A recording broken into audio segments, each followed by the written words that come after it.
Welcome to the Boom Bar, and today it's gonna be the look ball.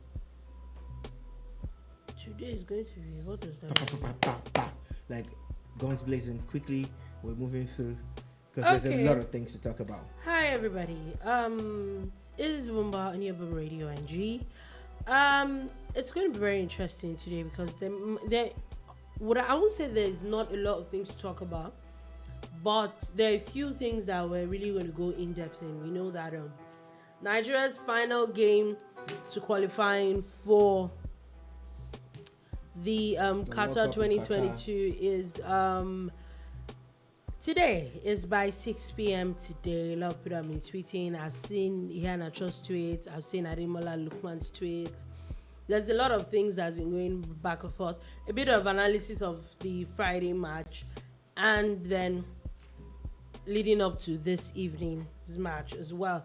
Also, a very, very sad incident that happened yesterday. The attack on the train that was going from Abuja to Kaduna. Very, very, very sad incident. Some people, they're beginning to get a few updates. Deputy Governor is there, the Chief of Army Staff. A few people have been going back and forth to the place, so we'll talk about that. Also, Will Smith seems to have apologized. He did not seem to have. He has apologized.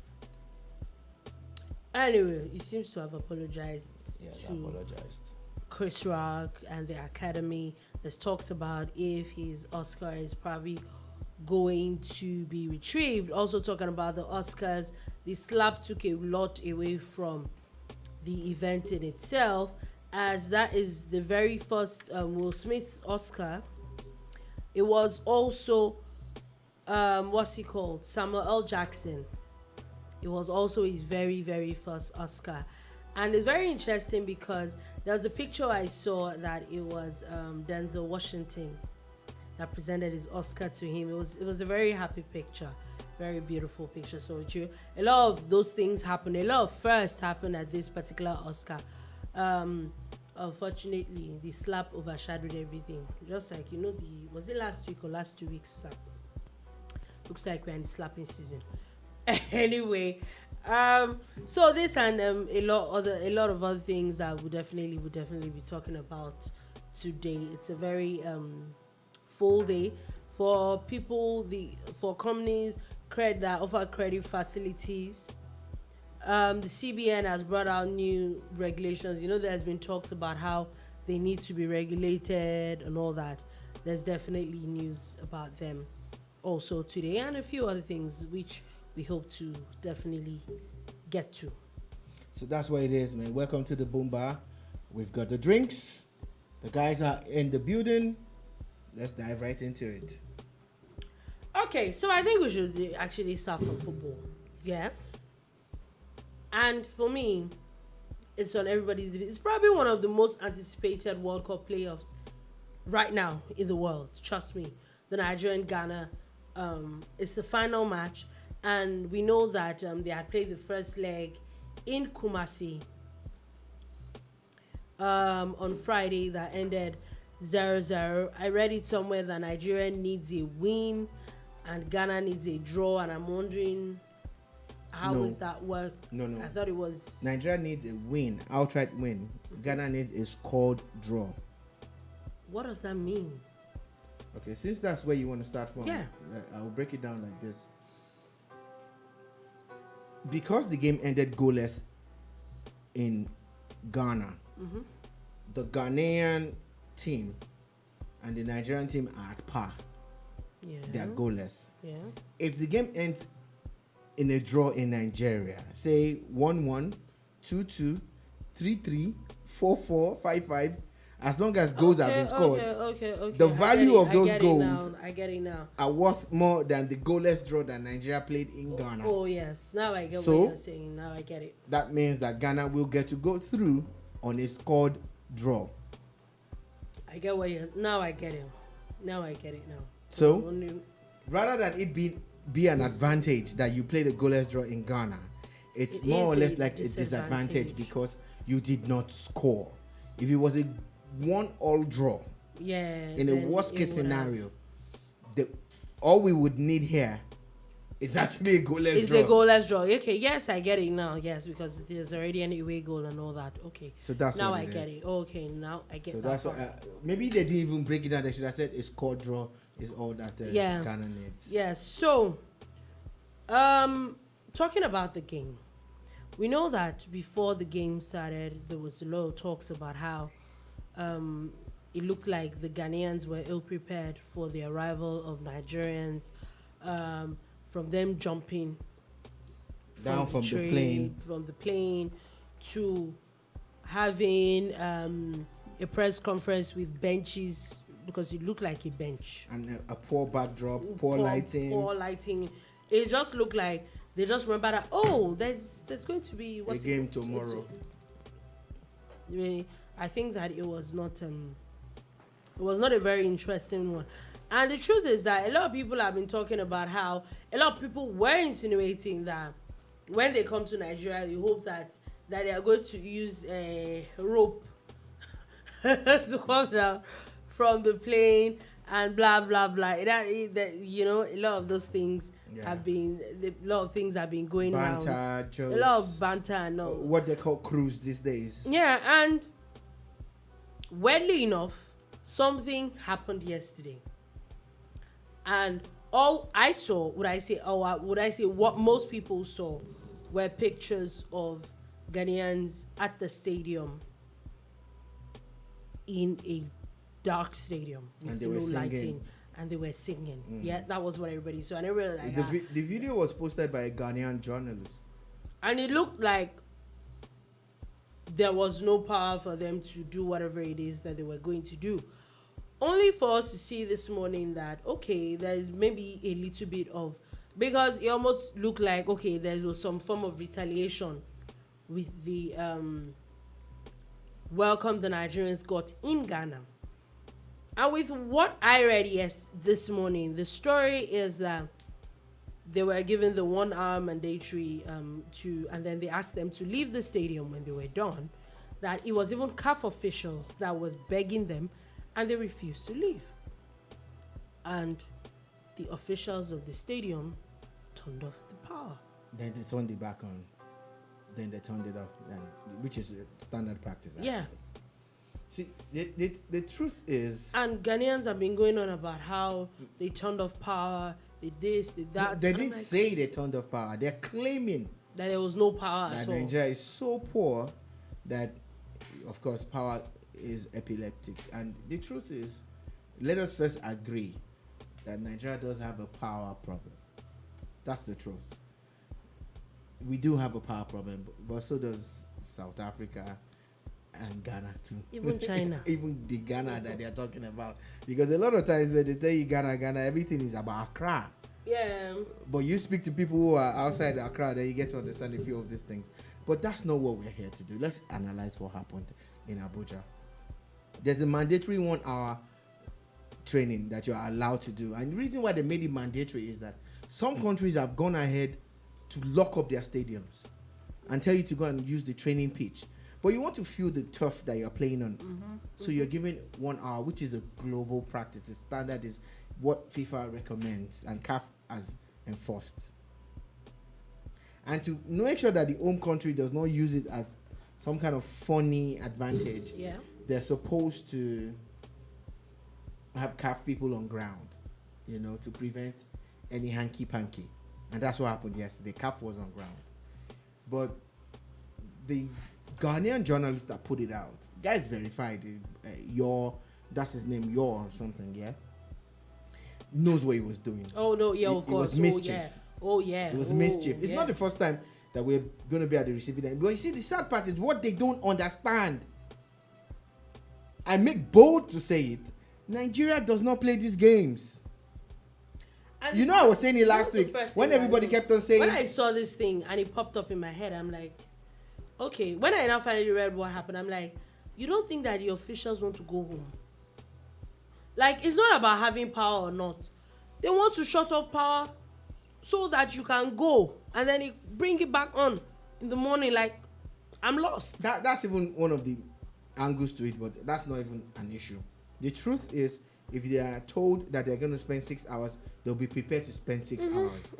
But the rule states that the away team will get that 1 hour to feel the turf.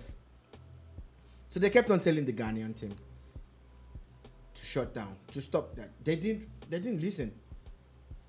They were acting like, oh, there's nothing you're going to do. So of course, power was shut off and put back on for them to know that you need to leave. You need to leave, yeah. And this is one of the things that they've done to try to change the narrative, to control the narrative, instead of allowing their game to do the talking. You know, get on the pitch and play. And that's where I think our friends from Ghana missed it, because again, they like to talk a lot of game. They like to talk crap at Nigeria. I know Nigerians also talk crap at them too, but on this particular one, can we just let the game? The rules are the rules. 1 hour mandatory, and you overshot the target, then you refuse to leave. You can't blame Reverse the roles. I always like to tell people it's a very simple statement that I make. Yeah. Reverse the roles. 3 words. Reverse the roles and say Nigeria gets to feel the turf in Kumasi, and they say it's 1 hour, you have to go. What do you think will happen? You're gonna see the same Twitter trolls. Nigerians are so unruly. Yeah, they told them to shut down after 1 hour. Exactly. They didn't shut down. I think that we're there's a lot of we like a lot of drama. Let me just put it like that. I think there's a lot of we like a lot of drama, because if it's not drama, you already know it's not news. They know the rules. So what exactly are you driving at? What exactly are you driving at? They know the rules. You know, so that's what happened yesterday, and of course, expect people to jump on things without doing any research. You even see some Nigerians also writing BS, you know, and everything, because they don't know. Again, a lot of people don't know a lot of things, and they don't research, they don't ask questions, and they won't follow people who know to understand what happened. So, a lot of Nigerian journalists who are on ground in Abuja started, you know, tweeting pictures and videos showing them how it's not true, that it was not as if that's what happened, but you actually had been warned and told to leave.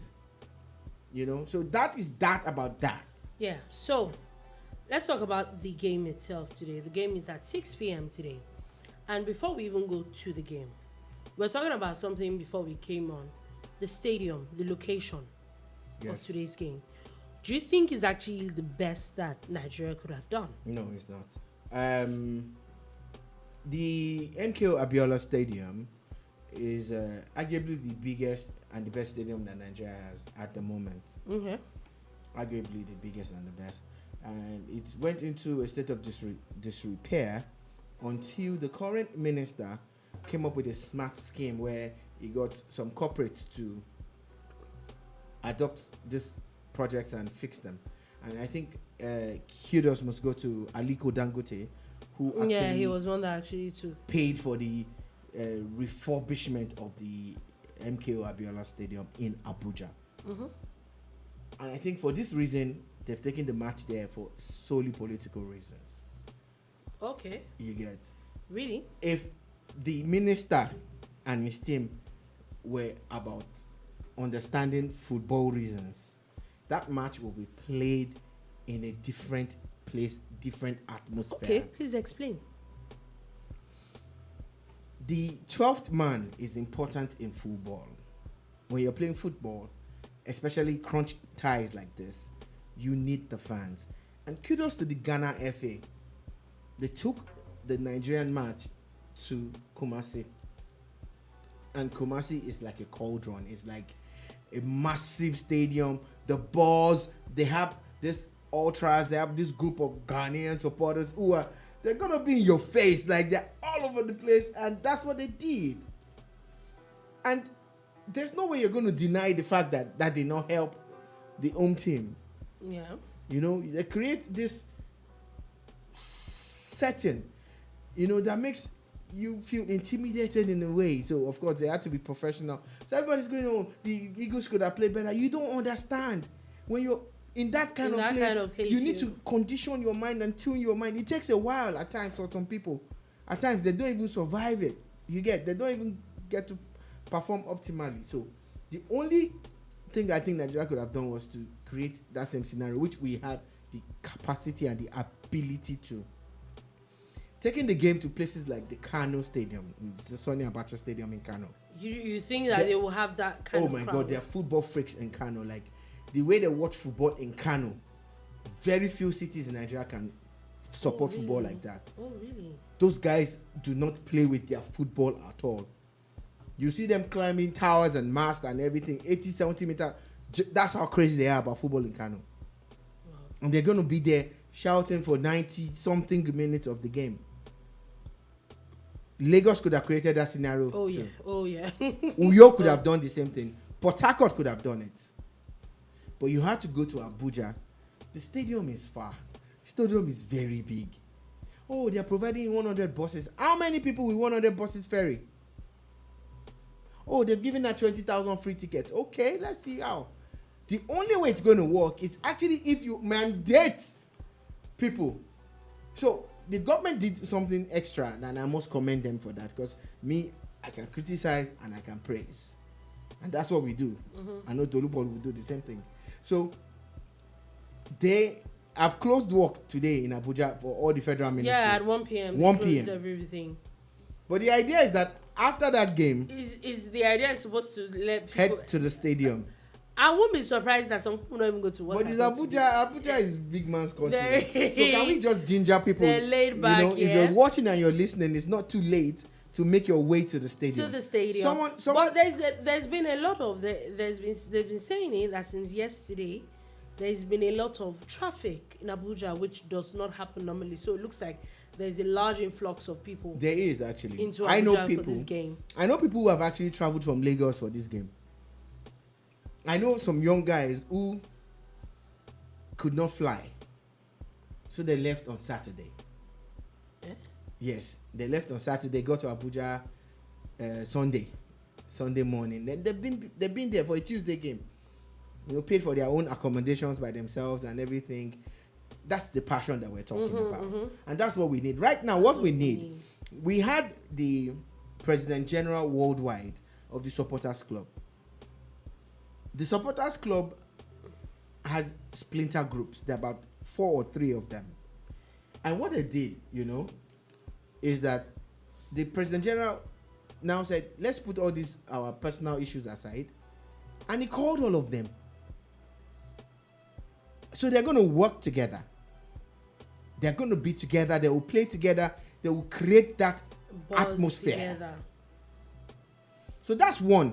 But what they need now is more Nigerians. People, players will say, even the coaches will say, pray for us. They mean it. But they're asking for more than prayers. They're saying, support us. You see it when even members of the Nigerian military or the police, especially the Nigerian military, will come out to say that we're putting our lives on the line for you. All we need from you is your support and your prayers. Yeah. And that's what the Super Eagles players are asking for now. Because it's their time of glory. It's your time of glory too. It's very interesting because as of today now, I think this is going to be a really nice boost for someone like Victor Osimhen, as he has just been named the Italian player of the month. I think it's amazing. It's amazing for someone like this, that we know that we have done an in-depth on a lot of the players there. There's the new players coming in. One spot I would like to see today. I didn't watch a lot of the game on Friday, but today's game, one thing I will be looking forward to is the goalkeeping. Yeah, there's been a lot of talks about Maduka Okoye and how Nigeria bungled the last AFCON game that knocked them out and all that. And there was a lot of talk about him. Now we know that because of COVID-19, he's not playing. Yeah, it's strange. Maduka Okoye is saying that, look, I'm fit, I'm okay, but he had to do that mandatory test before traveling, and he doesn't have any symptoms. He doesn't feel anything. But at times, these things happen for a reason. Uzoho used to be Nigeria's number one. Yeah, that's why I'm like, okay, so let's see what's going to happen. Until he got injured. And shout out to Maduka Okoye. He stepped up and he took that number one jersey. But what I saw on Friday in Kumasi, I saw arguably one of the best performances by a goalkeeper that Nigeria has ever put out in recent years. The level of confidence in Uzoho, the way he marshaled his defense, shouting at the back four, because people don't understand how football works. You see, all you see is a goalkeeper, but the goalkeeper sees everybody. Yes, he does. So he knows when to tell you, "Hey, fall back," and he did all of that. And in the second half, something that I've not even seen us do it. I'm not sure Nigeria has done it in 20 or 30 years. How to wind down the clock. Uzoho did that. Gets the ball, falls, and takes those seconds that are allowed for him to take. Because as a goalkeeper, he's entitled to a couple of seconds for him to get on his feet, then look for who to play the ball to or not. If it takes longer than that, of course, the referee will sanction him. Yellow card involved, and all of that. So I saw him do. He was so good on the ball. He was faultless. For me, it was one of the best players that we had on Friday. On Friday, yeah. That's what I'm saying. That are we not? Is it not beginning to look like maybe we actually have what it takes? It's not maybe really and truly. Maybe Maduka Okoye is not the best that we have. The truth is, there will be dips in form. There will be this and that. But no matter what happens, let us just know that right now, Uzoho has stepped up. He has stepped up. And he has done a good job, and we're expecting him to do a better job. Do much more today. So, now, from the players, what do you see happening today? The back four, playing with a back four. If I am allowed to tinker this team, of course I'm not. Only my in-law is allowed. Austin Ogravon, shout out in-law. Okay. You know. Moving on. So, Trust Ekong and Leon Balogun didn't do badly on Friday. But Zaidu Sanusi started from the left, and it was Olaino that played the right back, number 2. Zaidu Sanusi played number 3. So 5 and 6 was Trust Ekong and Leon Balogun. I will keep Trust Ekong and Leon Balogun. I will keep Olaino, but I would sub Zaidu Sanusi, not because he did not play well, but because when Calvin Bassey came on, Calvin Bassey played better than him, so he could get past. So him. I would rather like Calvin Bassey to start today. So let it be Calvin Bassey, Trust Ekong, and Leon Balogun with Olaino at right back. Then moving to the middle, I've controlled myself. Reinhard Bonke. What? Our DM, Bonke. Every time I see the guy's name, all that comes to my mind is Reinhard Bonke. I just remember the gospel evangelist and all of that, the preacher, Reinhard Bonke. But his name is not Reinhard, it's Innocent Bonke, I think. So now I heard he took a knock and he might not play.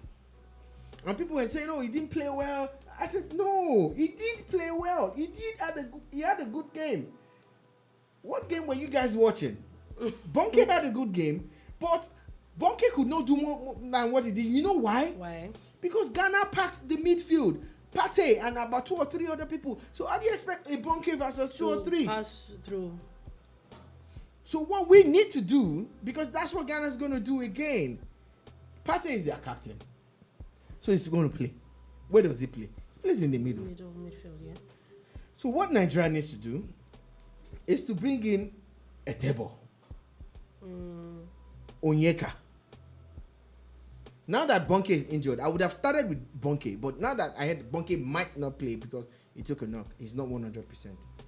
So let it be Onyeka, because when Onyeka came on, let me remind you, in the second half, when he came on, there was one dribble, and I heard that the Ghanaian defenders are still missing. They can't find them. Really? There was a loose ball into the box, and only with body movement, They thought it was going right. The guy went left. 2 defenders just ran away. Like, I'm like, oh my god, this is like JJ Okocha rest kind of thing. Yeah. But his final ball was not great. He was trying to pick out Osimhen, but he should have picked out the player that was close to him, who was unmarked.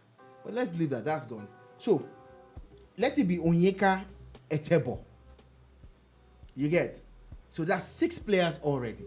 We're left with 4 outfit players, because 4 defenders, 2. I want 2, as DMs who are going to alternate Etebo and Onyeka. Then of course Aribo played a good game for me, so I still want him back. So let him be the number 10. Let him be the attacking midfielder, number 10. Joe Aribo plays 10. So we're left with 3 players. 3 that can fill up the front.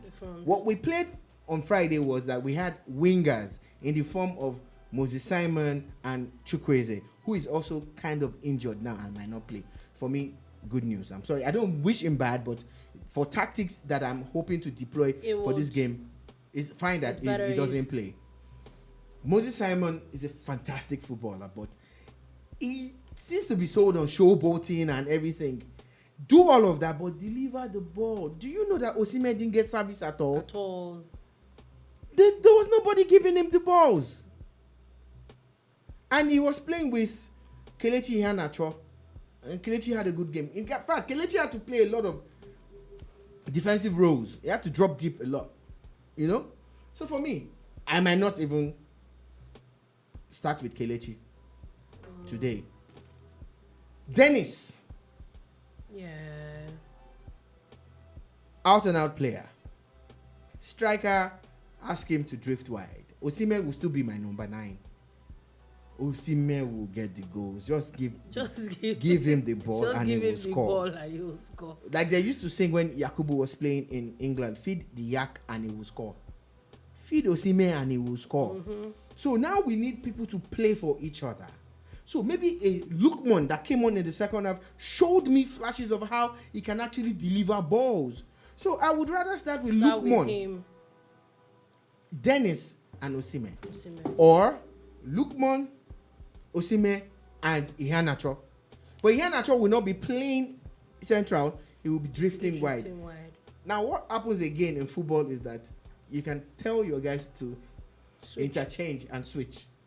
So Dennis can go like it will confuse them. And it will work. Because they are all strikers. They are all strikers. And they are now playing as wingers who can strike. We definitely need this win. This is important. I have never wanted a Nigerian win like this one. I think ever. Like there are times when I zero my mind. The more reason is because it is Ghana. You people. Yeah. It's Ghana. I zero my mind at times. They cannot come to Nigeria and come and beat us. How now? I zero my mind and I say to myself, well, anything happens. And it happens. And anything now happens and it breaks my heart, but I'm like, move on. But you see, this particular one, I do not want anything to happen. I want Ghana to go back the way they came, empty. Empty, yeah. That's so we definitely will see that game is, for people that do not know, that game is being played 6 p.m. West African time. 6 p.m. Nigerian time. We wish the Eagles all the best. Yes, and the best. Sadly, it's Ghana. Maybe they should have paired you guys with another country, then would have supported you too, because you're our brothers, regardless of all the. On this one, sorry. Sorry, guys, man. Sorry. Now go chop him. Thank you. Now go chop him. At least 2, yeah. We won't give you too much. No, just 3 like 2. or 3. Just like 2 or 4. Run riot, Super Eagles, man. Saw Super Eagles. 4, they're bad, no. I tell you. 4 is not bad. But let's just start with 2 first, then we can go on.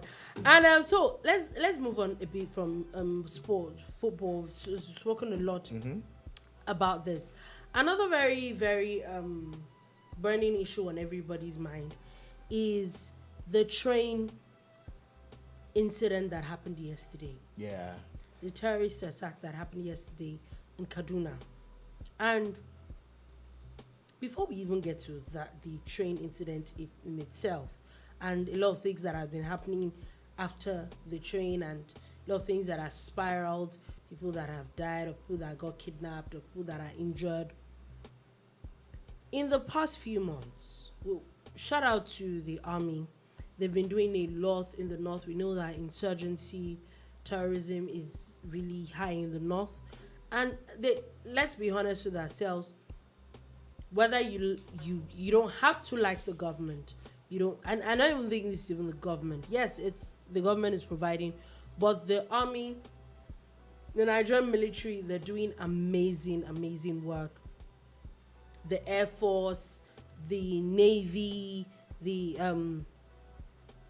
army in itself, they're doing amazing work. Yes, they are. But if you look at the trends, it almost seems like there's these terrorists and bandits have a thing for Kaduna.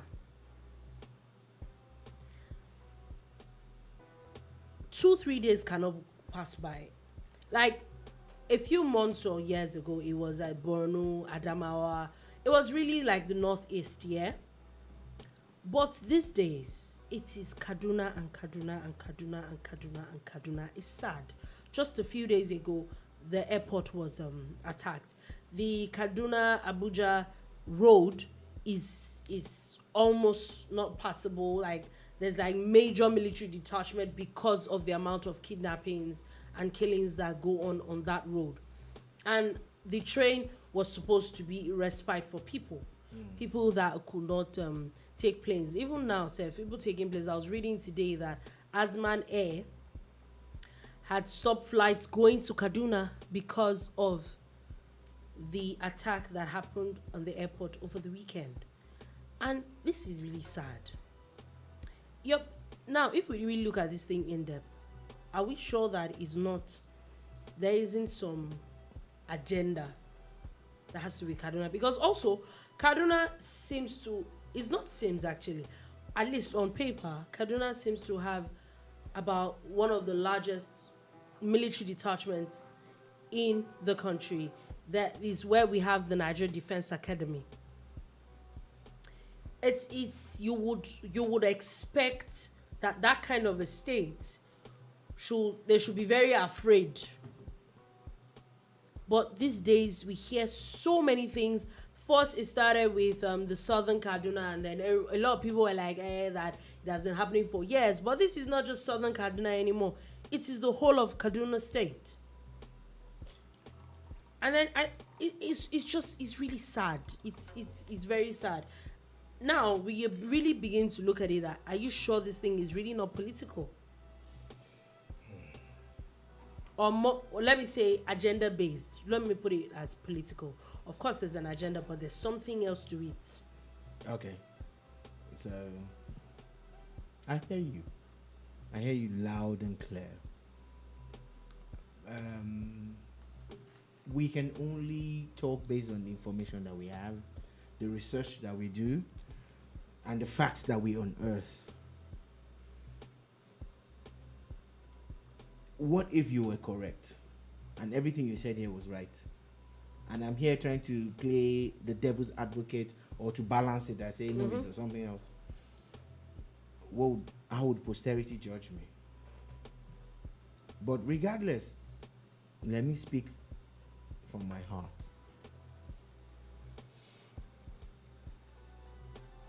There's been an upsurge in the military operations in northern Nigeria, especially in the southeastern part of Nigeria, and they have cleared the path for the insurgents to either run out of Nigeria or run into Nigeria, but basically run away from the area of concentration. Yeah. Only last week, for the first time in a long time, the Nigerian military made incursions into Sambisa Forest. Yes, the news was everywhere, and it was amazing to hear.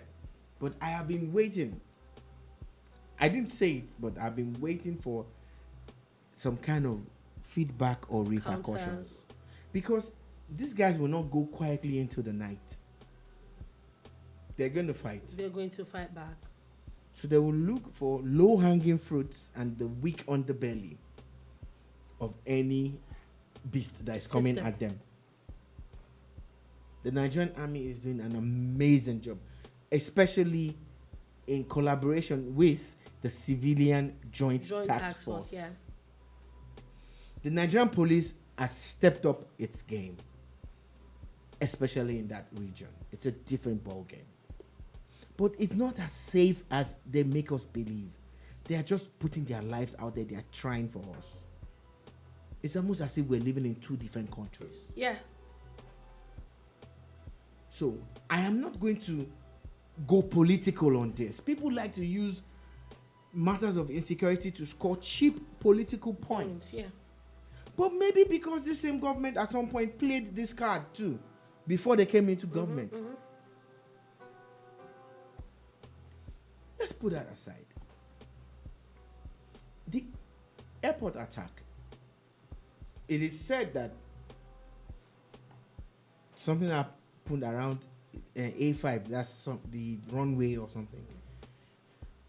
They also tried to make us understand that it wasn't the airport that was being attacked. It was some community close to the airport. We get all of that. But there was a security breach. Yeah.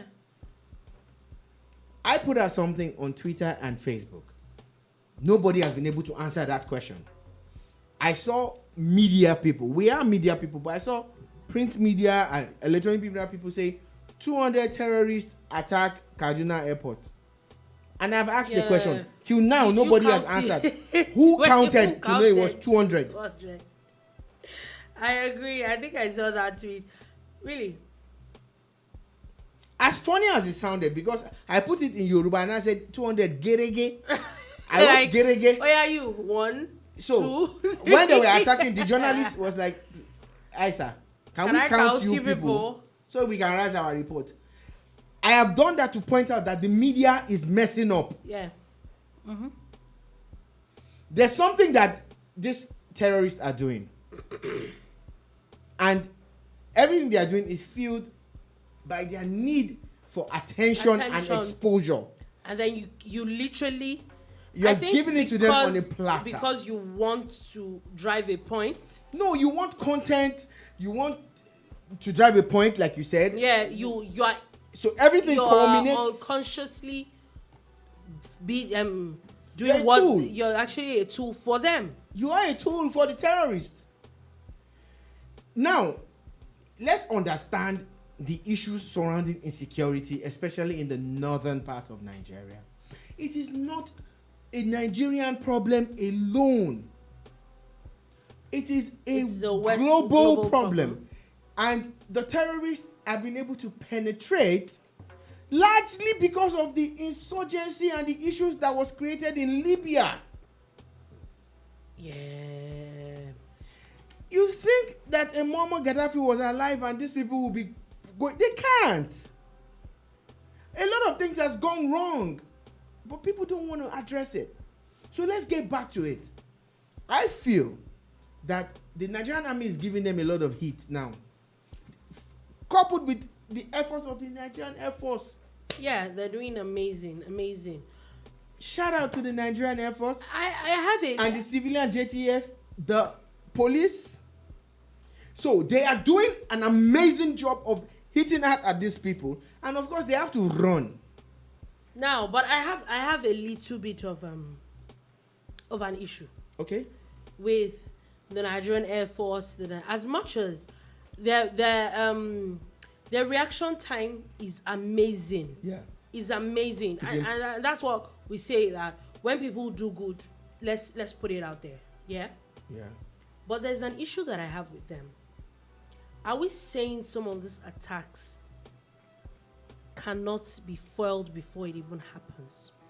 Okay. You came up with a suggestion before we came on the show, that I remember that there was something that happened. There's supposed to be patrols. There's supposed to be patrols with helicopters literally following these trains. Yeah? If there was in the first place, I'm very sure that it will either be very difficult. In the first place, they would probably even be able to see when these people are on their way to the train, and probably even alert people, and then alert the people on ground, and they might never even get to the train in the first place. as much as the reactionary time is good, why are we still in the stage of reactions? So, to respond to your question about the military being reactionary, and reaction time is good, but we should be proactive. Yes. It comes down to intelligence gathering. Yeah. Information. How are we sourcing information? Information, yeah. But the truth is, a few days ago, a caravan was intercepted somewhere in the north, and supplies for these terrorists was what that person was, or those group of people were transporting. They bought these things from somewhere. The person who is doing this has been doing it for a while. Remember sometime last year, a bakery somewhere in Kaduna, that was moving stuff for supplying, people. Supplying food to terrorists, food, drugs, and kidnappers. and all that. Yeah. Do you get? Now, in understanding the security issues that we have, we must also realize that people need to be a part of the system. For it to work. Me, and everybody to observe everything that happens around you. But again, the military, the DSS, the police must create a platform. Now, the Nigerian army has upgraded their app. You know they have an app. They have an app. I didn't know. The Nigerian police has an app. Maybe tomorrow we would push that app. Maybe we need to. Maybe tomorrow is the legendary, so the day after. Yeah, maybe we need they to. They actually have an app. And that app allows you to call an ambulance, let people know your location. It's an amazing app. So you need more of that. Mm-hmm. The army needs to put out numbers. The DSS, the police, everybody needs to put out, like, let's all work together to fight this menace and kick it to the curb and destroy it. So the reason why these strikes will happen is because, one, enough information has not been gathered. Two, the system of rapid response is a very simple system. People don't get it. You see, the army would usually be in the barracks. The police would be at the police station and the barracks. The Air Force and the Navy and all of them. You get. But the rapid response system means that you have outstations. What it means is that those patrol vehicles that you see are stationed in strategic places, which means that as soon as a dispatch call comes through or a distress call, the closest one just goes. And as that response time is reduced, more people will join. So what we need now is to build several monitoring points along every train route. Yeah.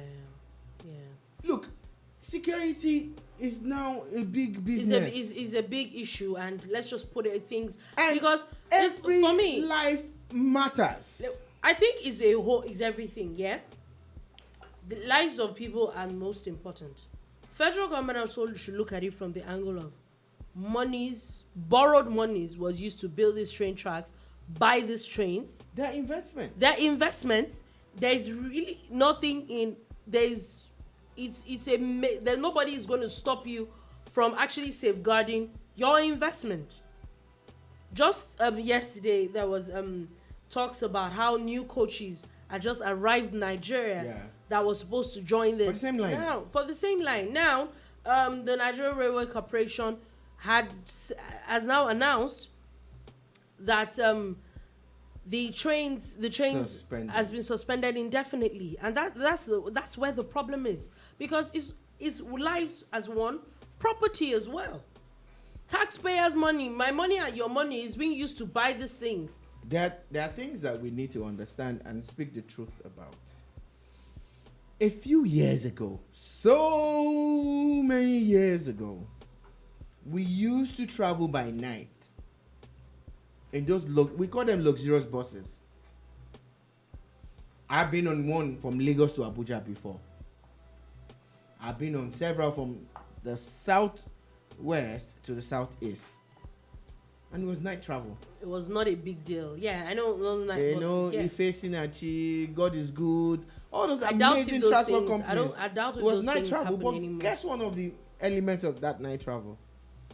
They always had escorts. Mm-hmm. At least 2 policemen with assault rifles. It was a standard. It was a standard. Why? Because insecurity. Yeah.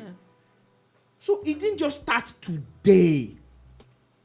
Oh, trust me, why would a bus company want to put 2 armed or 3 armed men on their bus? On a bus, yeah.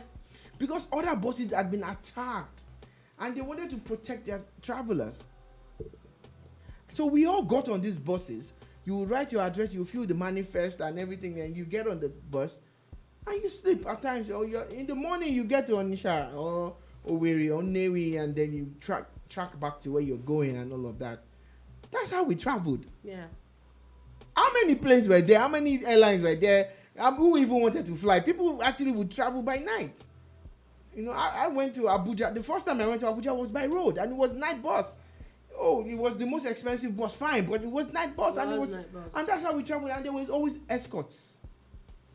But you see, the thing got worse because the level of criminality also increased. Worse, yes. So people would actually lay ambush. There are stories of how they just sporadically shoot into moving vehicles and all of that, and lives were lost. A lot of lives were lost. So night travel became a problem. Then apart from the accidents that were always happening, drivers were tired. I also read about it that drivers were tired, and also because of the insecurity, a lot of drivers drove really fast. So all of these issues are real, and this happened. Yeah. So I'm not going to say put armed people on trains. Maybe. But at this point, you get what I'm saying? I'm not saying don't, and I'm not saying do it. But most especially, we need more out stations. Now we need to build mini barracks and all sorts of things in different parts. Yeah. Establish your presence. Let them know that you try anything. Oh, yeah. Somebody. Establish your presence. Yes. And let's have those air patrols and everything. I totally agree. And coming off that now, there's a few people back and forth. People have been tweeting of people that have lost their lives, that got shot. A lot of people have been moved to hospitals. It was also said that a former deputy governor of Kaduna State was on the train. He was shot. He's also in the hospital. There's a lot of them are at the military hospital in Kaduna. Yeah, it has also been said that the locomotive driver by the name of Sonny Audu is still missing. Yeah. So again, let's address these issues and let's be very straight up about them. I saw one or two media platforms. I used the quote sign because some of them I question. You'll be going to question, are you put media or just I agree. Who went with sensational headlines that made it sound, oh, train bombed. Now, some of the people on that train actually said they had an explosion. Yeah. And it looks like the track was blown, not the train. Yeah. But again, yes, there was some kind of IEDs involved or whatever. So that is established. We need more clarity from the security forces by the time they carry out their investigations. But it is not enough for the media to say that a train carrying over 900 people. If someone said 970 people bombed, no. I even saw one over 1,000. What's it called? I don't want to mention names. Also, coming off this, earlier today, the deputy governor had gone to the hospital, had also gone to the train site to see the chief of army staff and the inspector general of police had also been to Kaduna. The chief of army staff had told troops that they need to find rest of the people, that they're working with the railway corporation to ascertain who was on the train, to know who's missing, who's dead, or who is in the hospital. Also, as of today, a lot of people have been talking about how they never heard from the governor. Someone had tweeted, I think one of his aides had tweeted that he greeted him this morning, went to greet him that good morning, sir, this morning, and he didn't even answer them for the first time in a very long time. And as of this afternoon, he has gone to see the people in the hospital. Yeah. As of this afternoon now. Also, coming off this, former Lagos State Governor Asiwaju Bola Tinubu, who is there's this celebration of his birthday. His birthday yesterday. There was supposed to be a 13th colloquium today. He has officially cancelled the colloquium over the Kaduna train attack. Smart move, deft move, intelligent move by the former governor of Lagos and Jagaban Borgo for doing that. It shows that, look, your ambition does not supersede human lives and everything. Now, for me, like I was saying, we establish how the media might, not the entire media, because a few media houses were saying this is what has happened. People have been injured, not even killed. Yeah. One particular media said people have been, everybody is dead or whatever. We know them. I'm not going to mention their names, but they know why they are doing what they are doing. Yeah. And one day they will pay for it, because misinformation is wrong. Whatever agenda that you are working on, you don't have to like the government of the day, but stop. Your job is to put information, the truth. Proper information. A reporter reports the truth, but these days is agenda. Now put that aside. I was monitoring this thing from last night when I got the information that this had happened. We only put out a tweet from Boom Radio saying people were injured, which was the real state of things anyway. Then media people started writing all sorts of stuff. Then again, people misunderstood a few of the media houses. Some of the media houses said a train with 970 people on board has been attacked. They did not say that. They didn't say that people had died or So again, people went angry on them, and most of the people that went angry on them are supporters of the APC. They were angry with the headlines. Like we're saying, it's information. It's if that is the information, proper information, put it out there, and that's it. So we take that, put it aside. Now, the worst part of this whole action is that people on the train started putting information out on social media. Some of them were putting it on Facebook. Some were putting it on Twitter. A lady, Chinelo. Very sad. I think she's a nurse or she's something. She's a doctor. She just resigned. She's supposed to be out of Nigeria on Friday. She tweeted. Now, before she tweeted that, she tweeted yesterday at a friend who had said that the love of his life had just died. And she commiserated with the person.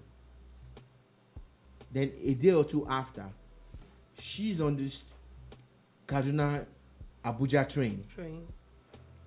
And she gets shot because the bandits were firing sporadically.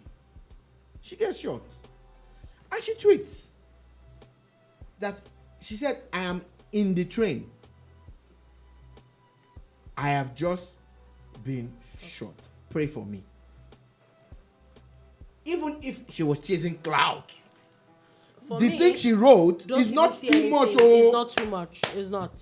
It's not too much for anybody to write. She said, I am on the train, play for me. I think that we should slow down with the things. Nigerians. And this is where you start to wonder at how we have lost our humanity. Everything is politics. Everything. Oh, she's chasing clouds. Okay, let her chase the clouds. And it's not a PDP or APC. It's everybody.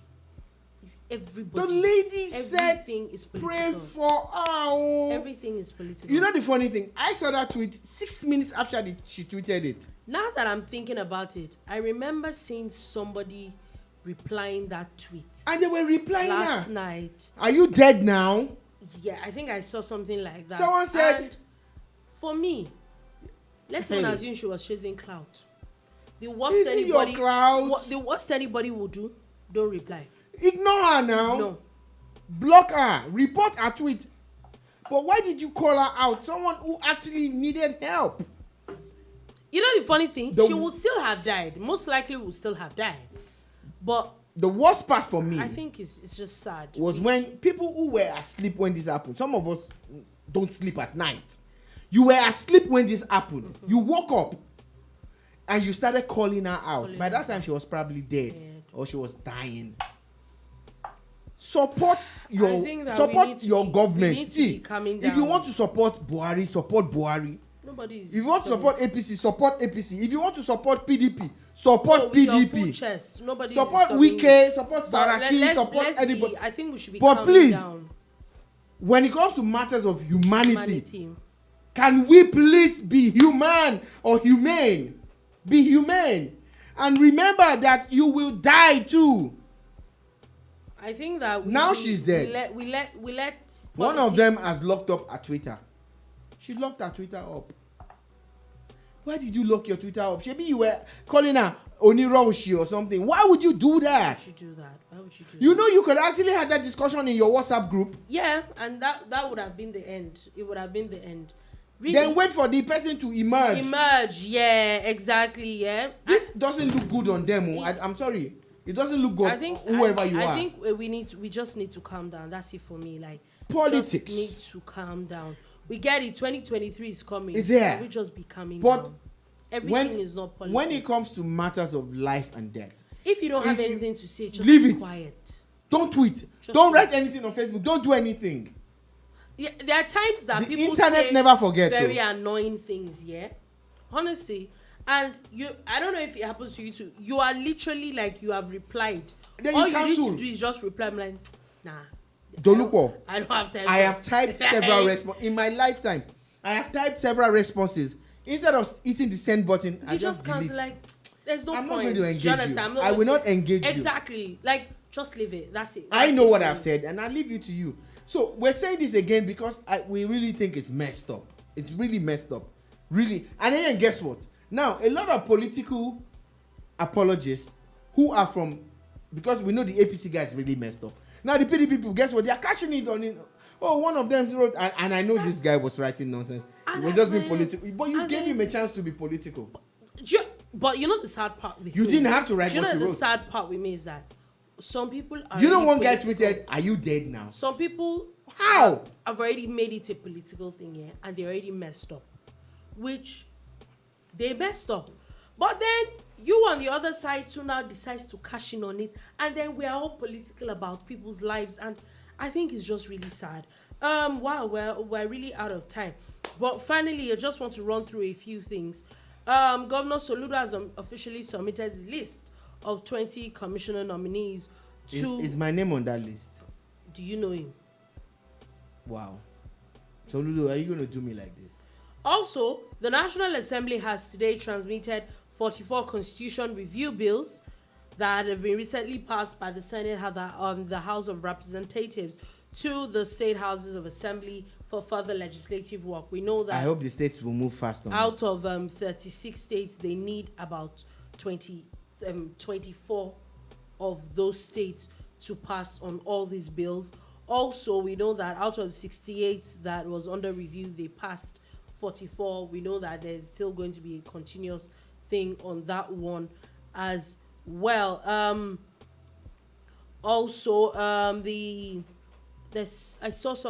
Finally, Lagos State has come out. Basically, the federal government has given an ultimatum to every single person, illegal occupants of all bridges in Lagos State. They've given them the ultimatum till Thursday, which I think is April 1st.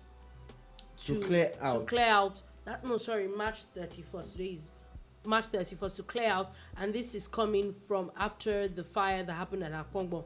According to the federal government, that bridge was already, according to Lagos State, that bridge was already,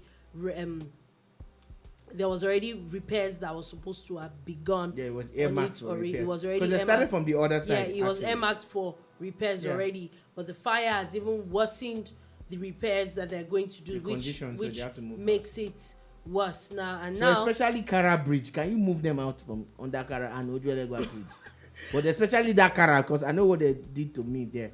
So basically, now they're giving everybody till March 31st to move out of under these bridges. I think that people need to move out. I think it's not about the talking, it's about the enforcement. I really would like to drive round Ojuelegua Bridge under Ojuelegba Bridge and nothing will stop. But on that note, that is all we have taken on the Boom Bar today. Thank you for watching. Thank you for listening. We definitely will be back again tomorrow at 3 p.m. West African time to rejoice. You people, Super Eagles, I said I was going to rejoice on Monday. You people, I know that you were helping me to keep my, is it rejoicement? My rejoicement here, so that I can fully rejoice tomorrow. So let's know what we are doing. Peace, safe, catch you later, bye.